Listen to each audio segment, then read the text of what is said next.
ஒரு தம்பதி கவுன்சிலிங் இருந்தாங்க. கல்யாணம் 10 வருஷம் ஆச்சு. இந்த 10 வருஷத்தில் நாங்கள் சந்தோஷமாக இருந்ததை விட சண்டை போட்டதும் அதிகம். எதுக்கு எடுத்தாலும் எங்களுக்குள்ள சண்டை தான் வருது. ஒருத்தர் சொல்ல இன்னொருத்தர் கேட்கவே மாட்டேங்கிறோம். அப்படிங்கிற மாதிரி அவங்களை பற்றி நிறைய குறைகள் சொன்னாங்க. சண்டை பிரிஞ்சிடலாமல் கூட யோசிச்சுக்கிறோம். இருந்தாலும் பிரியல நிறைய சண்டைகள் இருக்குது. நாங்கள் சமாதானமாக வாழ்றதுக்கு ஒரு வழி சொல்லுங்கன்னு கேட்டாங்க. அவங்கள பற்றி நிறைய விவரங்கள் நான் கேட்டேன்.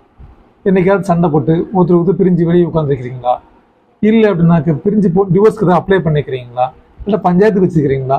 எதுவுமே இல்லை. ஆனால் டெய்லி சண்டை. ஆனால் ஒரே வீட்டில் இருக்கிறாங்க, ஒன்றா தான் இருக்கிறாங்க. நான் அவங்கள்ட்ட சொன்னேன், நீங்கள் தான் பெஸ்ட்டு கப்பல். அவங்க ரொம்ப ஆச்சரியமாயிடுச்சு. டெய்லி சண்டை போடுற நாங்கள் சிறந்த தம்பதியா? நிச்சயமாக நீங்கள் தான் சிறந்த தம்பதி. அதாவது இன்னைக்கு நிறைய பேர் என்ன பண்ணுறாங்க, வெளியே ஷோ காணிக்கிறதுக்காக அந்த ஃபேஸ்புக்கில் இன்ஸ்டாலையும் போடுறதுக்காக ஏதோ சந்தோஷமாக இருக்கிற மாதிரி கணவன் மனை ஊட்டி விட்டு அந்த மாதிரி சில பேர் பண்ணுறாங்க. ஆனால் வீட்டுக்குள்ளே வேறு நிறைய விஷயம் இருக்குது. இந்த மாதிரி டெய்லி சண்டை போடுறாங்க பார்த்தீங்களா? சண்டை போடுறவங்களுக்கு தான் சமாதானமாக தெரியும். சண்டை போடுறது முக்கியம் இல்லை, சமாதானமாக தெரியணும்.